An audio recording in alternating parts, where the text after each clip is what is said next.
Welcome to accommodate this. Self-stimulating behaviors, or STIMs, are commonly observed in autistics, but everyone stims in one way or another, whether it's tapping your fingers, biting your nails, flicking a pen, or bouncing your leg. Now, these behaviors can help a person feel regulated, get rid of excess energy, or even help with their concentration. How does that work, though? And that's what we're here to find out. So let's get into the topic for this week's video, the biology of stims.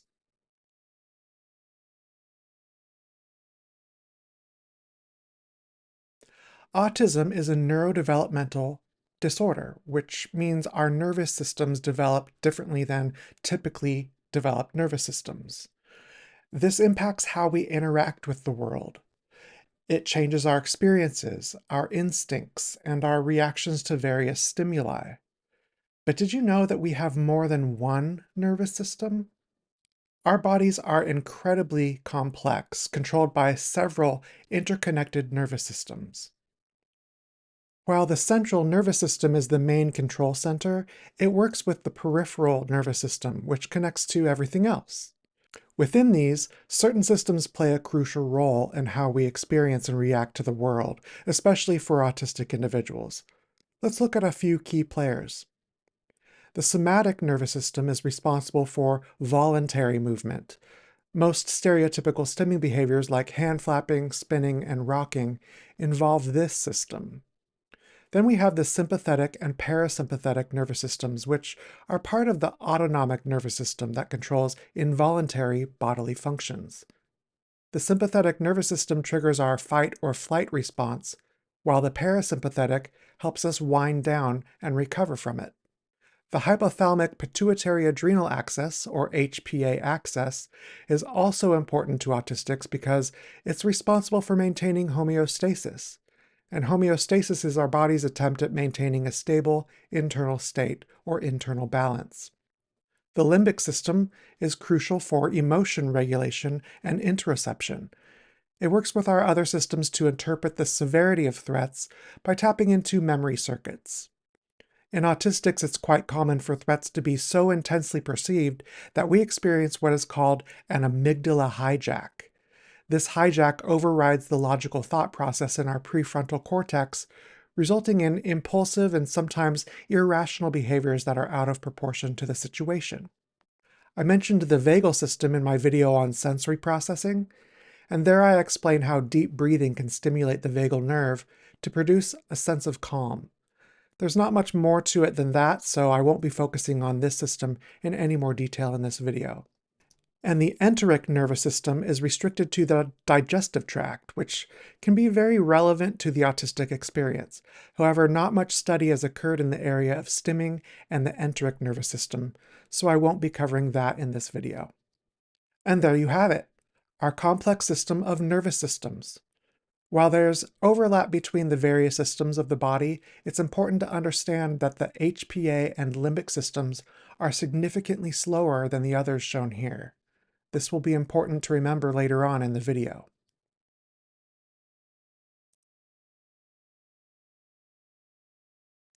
You may be familiar with the stereotypes of hand flapping or rocking, but stims can be literally any repetitive movement, sound, or even pose. Now, there's even such a thing as passive stims, which don't require anything more than focus. Stims are different from tics or tremors that people might experience with essential tremor, Tourette syndrome, or Parkinson's disease, to name a few examples. Though sometimes done unconsciously, autistic stims are for the most part controllable, meaning we can usually choose when to do them. Now, I will often whistle as a stim, sometimes without realizing I'm doing it. And one time a friend of mine became really annoyed at me when I told him I wasn't aware I was whistling. And he was like, "What do you mean you don't always realize you're whistling? How does that happen?" Well, there can be many reasons why a person may stim. But today I'm going to talk about these four main categories. Regulation, to help with feeling anxious, nervous, or wound up. to improve emotion regulation, or to modulate one's system during overwhelming sensory input. Focus, to improve sensory processing, concentration, and attention, to help organize thoughts or increase focus, to get rid of excess energy. Comfort, to comfort or enjoy, to provide a sense of control in an unpredictable environment, to compensate in situations that lack necessary sensory input. And communication. Sometimes we stim to express emotions or to communicate internal struggles.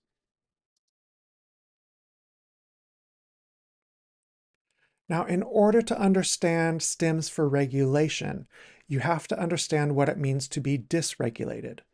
And dysregulation is often a full body experience for the autistic person. And because our nervous systems develop differently, we experience pain, emotions, and stress differently.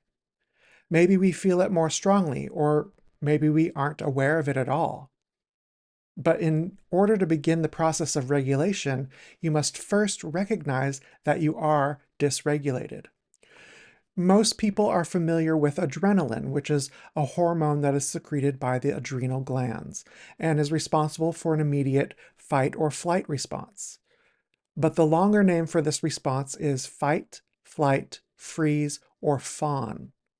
Basically, it's an automatic response to perceived threats. And the response tells our body to prepare to either fight the threat, flee from it, freeze, or fawn, which is basically people-pleasing to neutralize the threat. Since I'll be using this term quite a bit in this video, I'm going to simply say fight or flight for simplicity. But know that freeze and fawn are also part of that response. And here's how it works. Upon detection of a threat, the amygdala sends a distress signal to the hypothalamus. Since the amygdala is part of the limbic system, which is involved in emotion regulation, it also triggers either a fear or anxiety emotion, which may be encoded to a new memory or related to past memories to determine the level of threat. Then the hypothalamus sends a signal to the adrenal glands to produce adrenaline. So when your brain perceives a threat, especially through the amygdala, our emotional brain, it sends a rapid signal to your adrenal glands. This immediately floods your body with adrenaline, you know, the stuff in an EpiPen, preparing you for fight or flight. And fun fact, the chemical name for adrenaline is epinephrine. You know, those pens you stab someone with when they're having an allergic reaction? Yeah, the epi in EpiPen is short for epinephrine. So basically, those pens are full of adrenaline that you inject into the person when their throat is closing due to anaphylactic shock. It's intended to give them about a 30-minute window to seek help. Now, while adrenaline will dilate your pupils, increase your heart rate, open your airways, and so on, it's not a cure. It's also immediate and short-lived.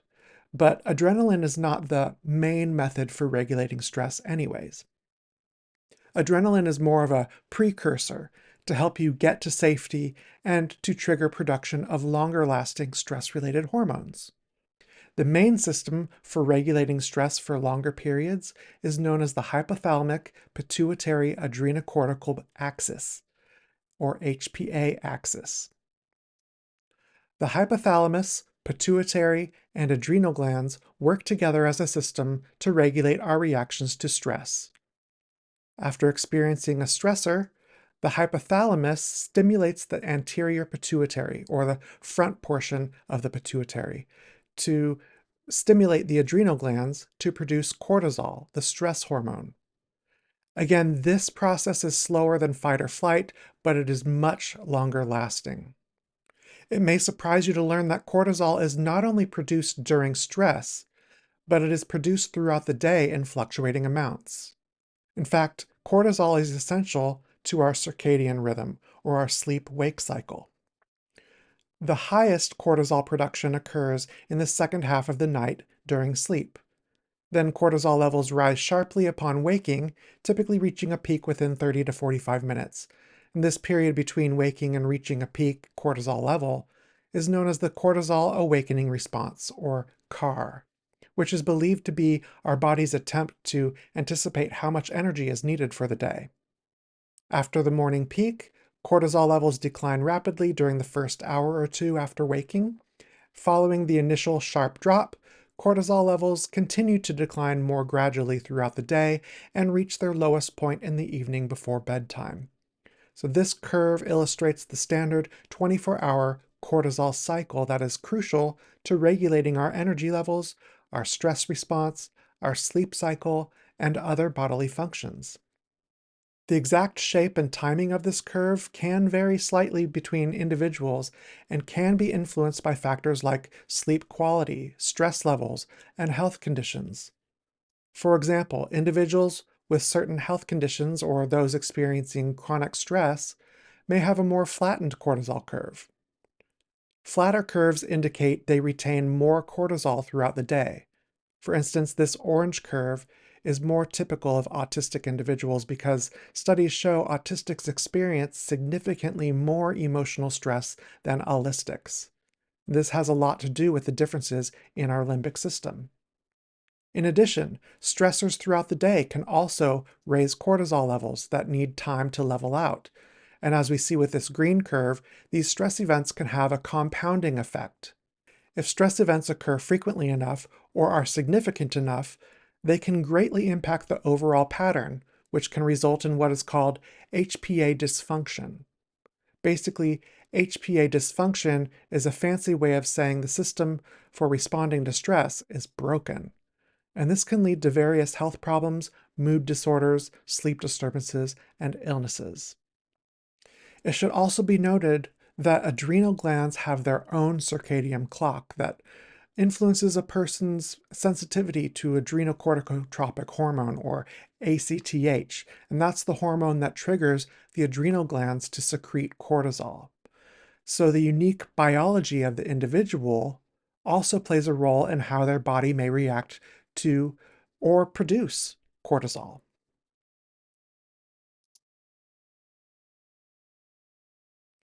Not all stressors activate the fight or flight or HPA axis. Eustress, or positive stress, can be enjoyable and stimulating without involving those processes. On the other hand, prolonged exposure to stress, or HPA dysfunction, can result in a reduced or absent response. Physiologist George Mason noticed this and argued that individual characteristics can impact a person's stress response, making them feel more hopeless and less capable of coping. These characteristics are called Mason factors, which include the following. Uncontrollability. Autistics generally do not do well in situations that are beyond our control. For example, not having control of when we take breaks can be stressful for us. I know that sounds ridiculous, but if you consider the fact that this world was not designed for us, essentially leaving us in what we perceive as constant chaos, we become desperate to control whatever we can when we can. This contributes to our resistance to hierarchies, peer pressure, and groupthink. After all, the word autism comes from the Greek autos, which means self.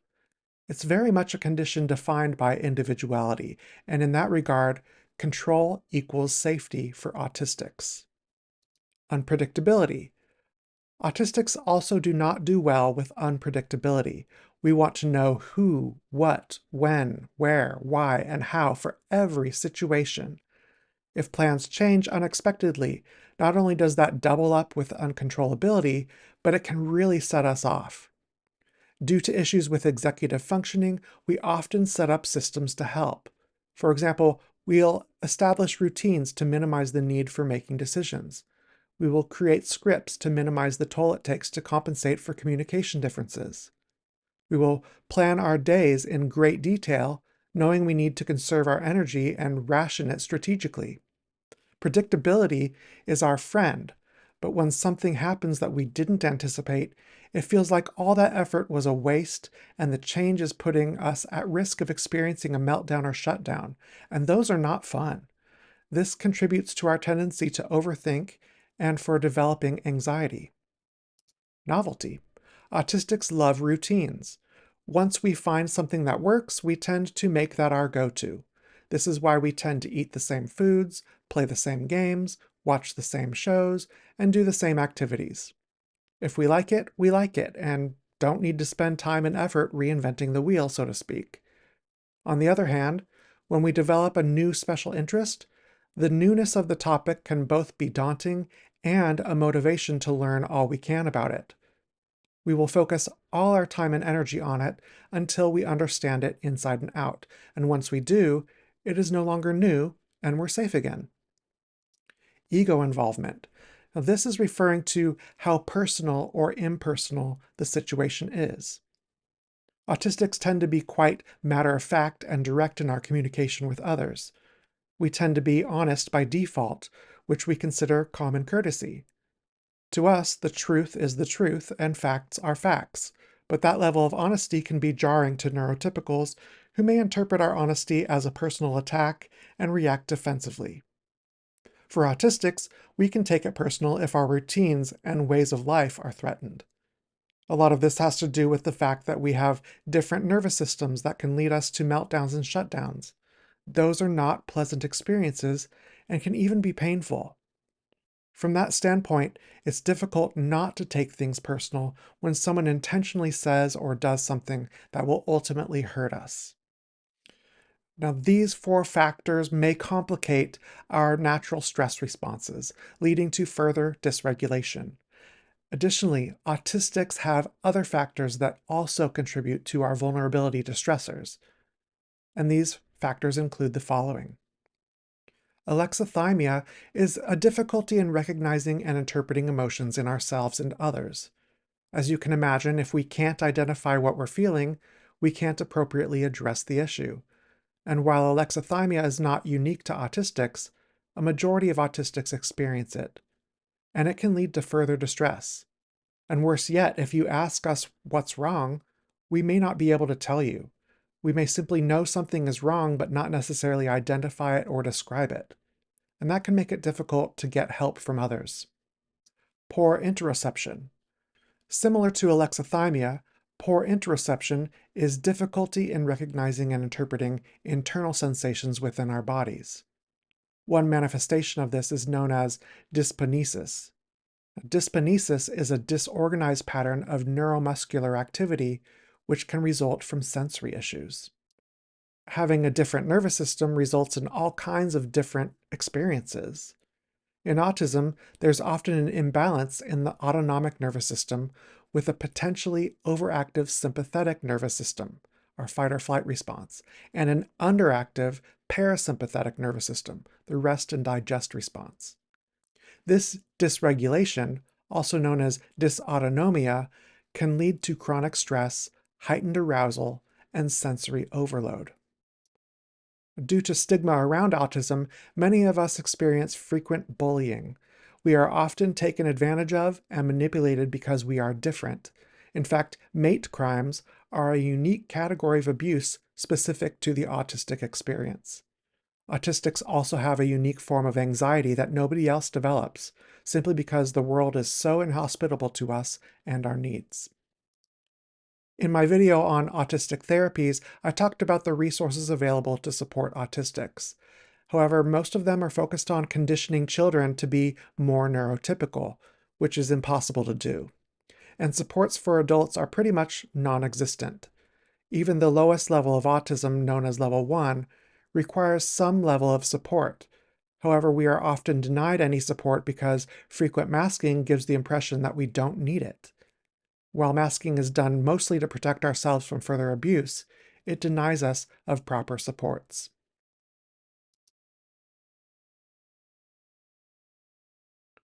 So, what do you do when you are dysregulated?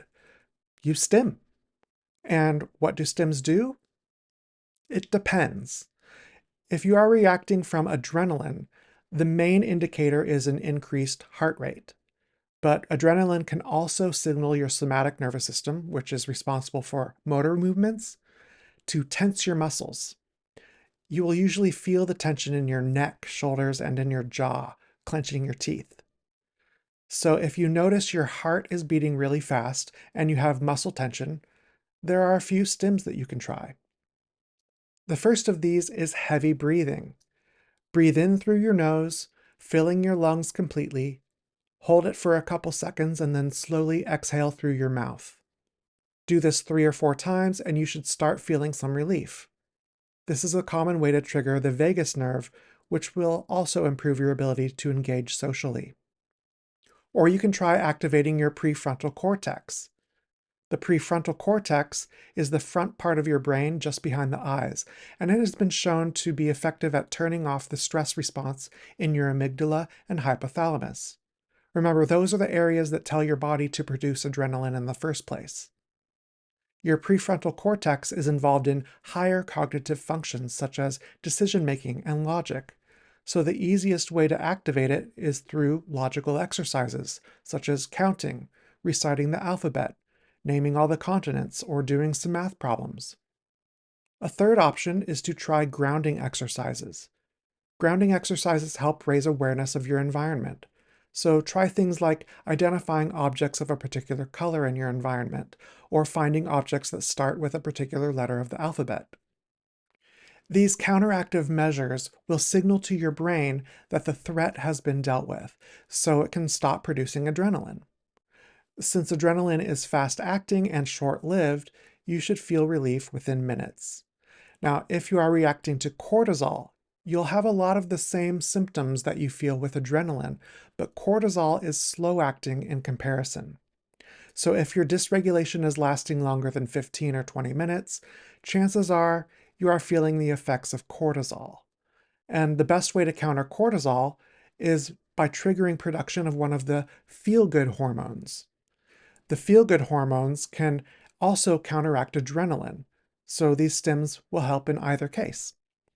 All right, let's talk about each of these feel-good hormones and ways you can naturally stimulate their production. Serotonin is the feel-good hormone that can be triggered through sunlight, exercise, or positive thoughts. Dopamine can also be stimulated through exercise, achieving goals, or listening to music. Oxytocin can be stimulated through physical touch, social connection, or playing with pets. Balanced diet, exercise, and stress management can also boost other important regulatory hormones such as leptin, testosterone, norepinephrine, and DHEAS.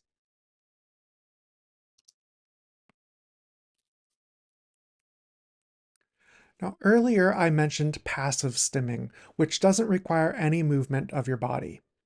One study found that rhythmic movements and oscillations of passive stimming enhanced information processing in autistic brains. Now, researchers suggest stimming can be both the cause for the brain being able to modulate sensory areas through rhythmic input and a side effect of those rhythmic brain signals. This theory explains why passive stimming, like watching a fan spin, can be regulating to the sensory system. When I was a kid, my parents were always on their way to or from events, picking up kids, dropping them off, going to work, and so on. And I would often keep myself regulated on these car rides by watching the power lines move up and down as we drove around. They had a rhythmic movement to them, almost like watching waves on the ocean. To this day, I find it very relaxing to watch that kind of movement. That's a stim, but this kind of passive stimming didn't require me to move my own body in any way. And I'd mentioned earlier that autistics prefer routine over spontaneity. The whole world can often seem chaotic to us, which is very distressing. And this is why we line up our toys, hang clothes in the closet in a particular order, or eat M&Ms in a specific way. This is why last-minute changes can be very upsetting to us. There's a certain level of comfort in order. And stimming has been reported to ease the burden of noisy thoughts, including stress about one's responsibilities, anxiety, sensory overwhelm, and the unknown or uncertainty inherently part of daily life. Now, stimming does this by both drawing attention away from distress and providing a quelling effect. Whether it's passive or intentional, stimming can serve as a powerful stabilizing tool in a chaotic world that simply was not designed for us. In cases where we are bored or understimulated, stimming can help us fill those voids. It can also help us release excess energy. Where aulistics may choose to do this by playing sports or some other group activity, many autistics are perfectly okay doing this for ourselves. In fact, self-stimulation eliminates those Mason factors of uncontrollability, unpredictability, novelty, and ego involvement.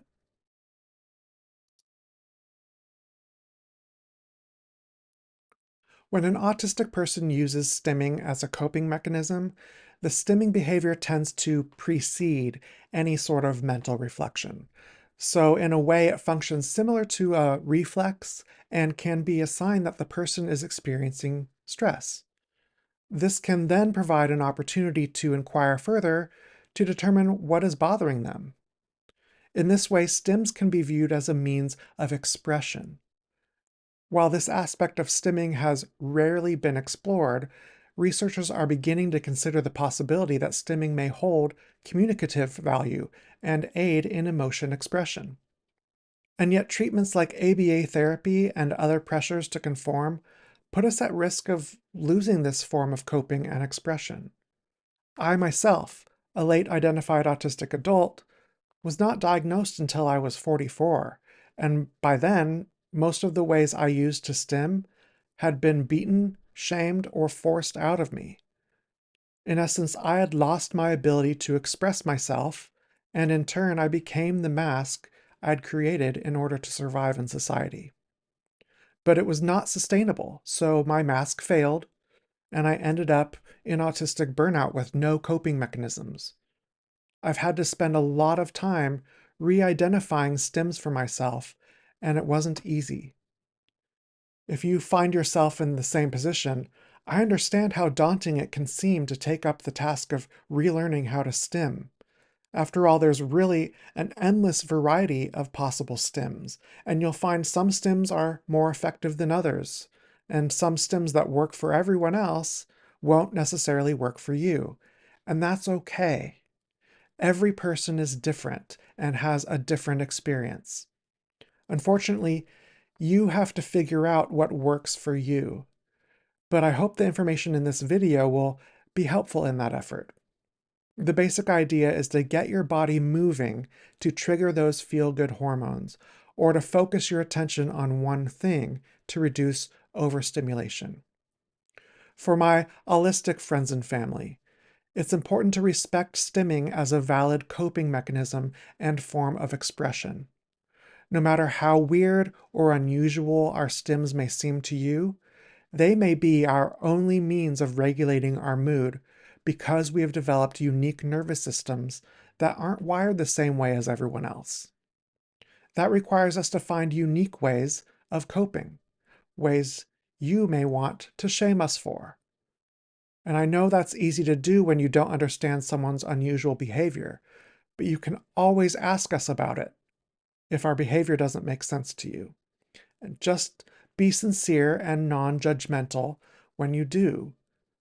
And I hope that this video has helped you understand stimming a little bit more and that stimming deserves respect. Too often, autistics are forced to learn all about being neurotypical, but we rarely get the same respect in return. Amanda Biggs put it beautifully in her YouTube video titled "In My Language."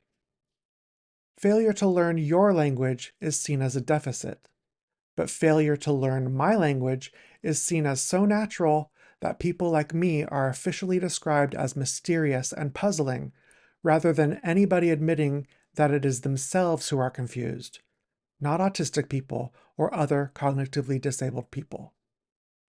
Please know that unless the stim is causing a person physical harm, it is not a good idea to try and suppress stims.